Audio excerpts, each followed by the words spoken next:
السلام عليكم ورحمة الله وبركاته. أصحابتي كحرن جنة الكمر كلا سود وهذا أدي هذا ومهزتهين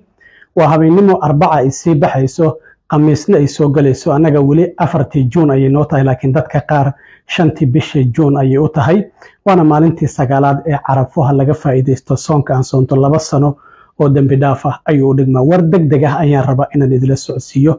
أرميه ترافل بانك أو مدحوين دونالد ترامب إلا يمركي حلك ولا وريجبه لهذا الحيي إن وكل واقع دونه أي جورد وكل واقع ترافل بانك سجال يطبن وطن أي كل واقع مدحوين دونالد ترامب وحنا وشيء إن ودمداسي ودمكله دب لوجا دري كرو واحد كجرنا لجب حنكرو هذا بقى رنتن ترافل بانك ترام waxaan ogeyn xilligii hore madaxweynaha 2017kii wadamo u badan muslimiin inuu ku soo rogay laakiin hadda 19 kan wadan 12 kamida oo Soomaaliya ay ku jirto gabi ahaanba travel bank waa laga mamnuucay inay Mareykanka imaadaan tram hore waa kii qaxootiga u joojiyay markii uu xilka la wareegay 20kii January laakiin hadda arintan waxay saameynaysaa dadkii sanadkan lotariga ku guuleystay saameyn ayay ku yeelanaysaa travel bankan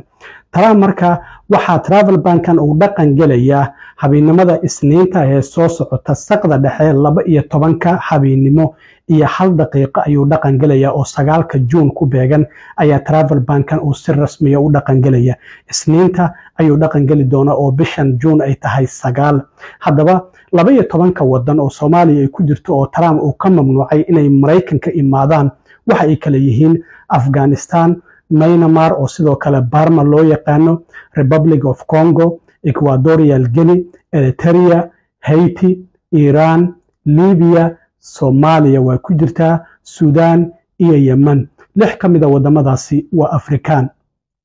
sidoo kale waxaa jirta 7 wadan oo la xadiday ama la adkeynayo qaabka visa ahaan ama Mareykanka ay ku imaan karaan aada loo adkeeyay heightened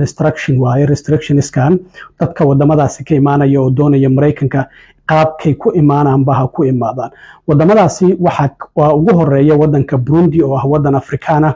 Cuba ayaa ku xigo Laos ayaa ku xigo Sierra Leone oo Afrikaana ayaa ku xigo Togo ayaa ku xigta Turkmenistan iyo Venezuela 3 kamida waa Afrikaan marka guud ahaan 9 wadan oo Afrikaan ayaa ku jirta 19 kan wadan oo Trump xayiraadan uu ku soo rogay marka Trump wasidaan idin sheegay hore waa kii qaxootigii u joojiyay oo ma muuqata hadda Trump wada uu doonayo inuu dib u bilaabo qaxootigii Mareykanka la keeni jiray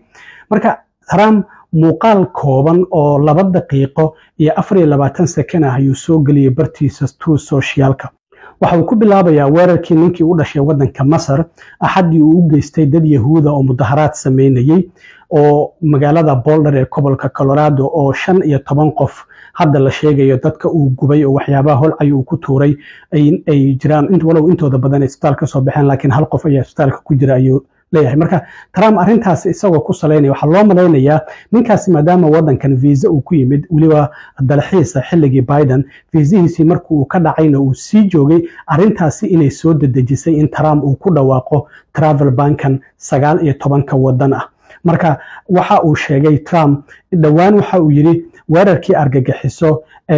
dadka Mareykanka lagula beegsaday magaalada Boulder ee Colorado ayaa waxa uu leeyahay arintan sabab u ah in travel bankan lagu dhawaaqo waxa uu sheegay in dad ajnabi ah oo wadamo kala duwan ka yimid in oo wadanka ku yimid visa ama si ku meel gaar ah ku joogaana viisahoodii markii uu ka dhacayna sii joogay dadka noocaasi oo kala ah uma baahnin ayaa Donald Trump uu leeyahay waxa uu yiri qarnigan 21aad weeraro argagixiso ayaa mid waliba midka kale uu ka dambeeyo ayaa waxaas fulinayay dad ajnabi ah oo wadankan visa ku yimid viisahoodii markii uu ka dhacayna sii joogay waxayna dadkaasi ka imaanayeen meelo badan oo halis ah ama qatar ah oo guud ahaan caalamka ku kala yaala waxa uu yiri siyaasadihii xadka iska furan ee Biden ayaa waxa ay sidoo kale sababeen in malaayiin qof ay Mareykanka si sharci darro ah ay ku soo galaan mana aysan ahayn dadkaasi in ay wadankeena ay yimaadaan waxa uu yiri waqtigii hore oo aan wadanka madaxweyne ka ahaa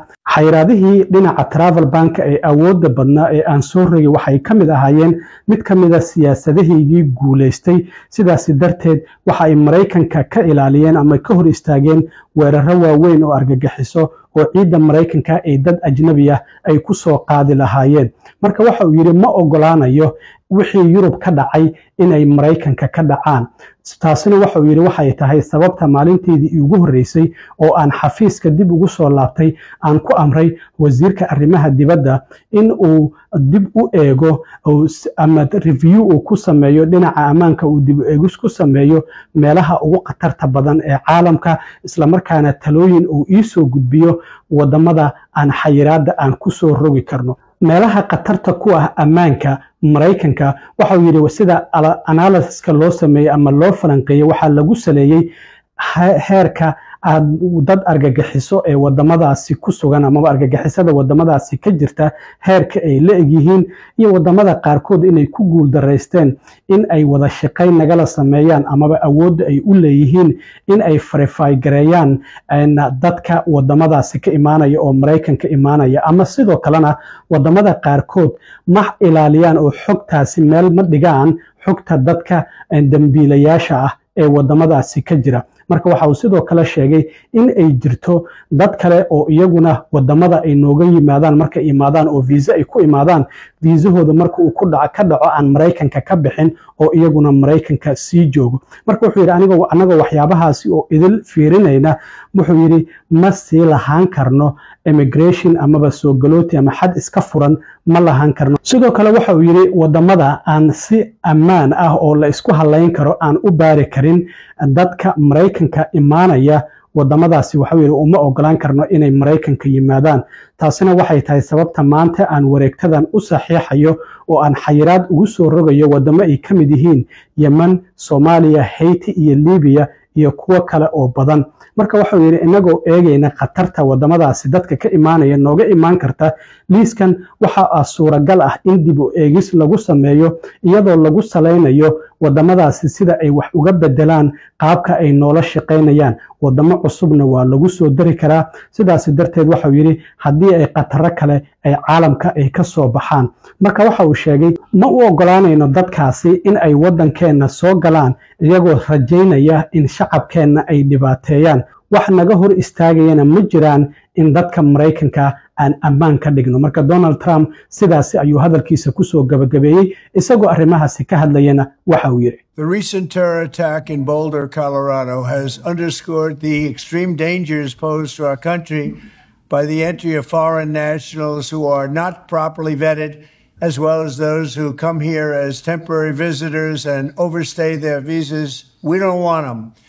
In the 21st century, we've seen one terror attack after another carried out by foreign visa overstayers from dangerous places all over the world. And thanks to Biden's open door policies, today there are millions and millions of these illegals who should not be in our country.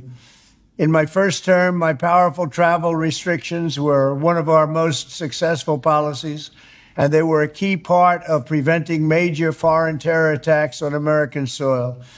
We will not let what happened in Europe happen to America. That's why on my first day back in office, I directed the Secretary of State to perform a security review of high-risk regions and make recommendations for where restrictions should be imposed.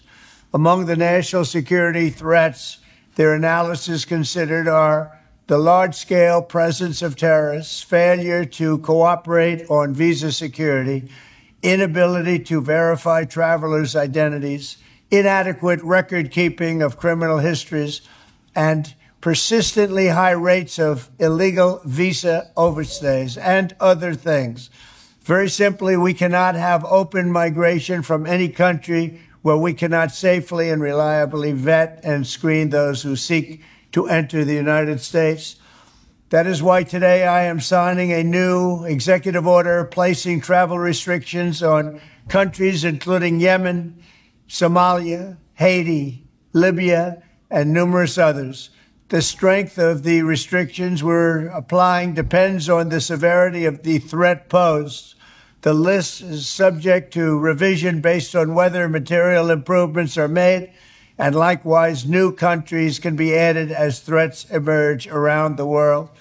But we will not allow people to enter our country who wish to do us harm, and nothing will stop us from keeping America safe. Thank you very much. kule waxaa la filayaa in dacwado laga gudbiyo sida markii hore Trump madaxweynaha u ahayba dhacday oo travel bank ku soo rogay wadamo badan oo muslimiin oo Soomaaliya ay ku jirto marka haddii dacwado laga gudbiyana waa la socodsiin doona waxyaabaha kale ee ka soo kordha aad iyo aad u mahadsantiin asxaabta intaan mar kale kulmi doono wasaaxiibkeen cilmi waro idin la sidaayo nabadgelyo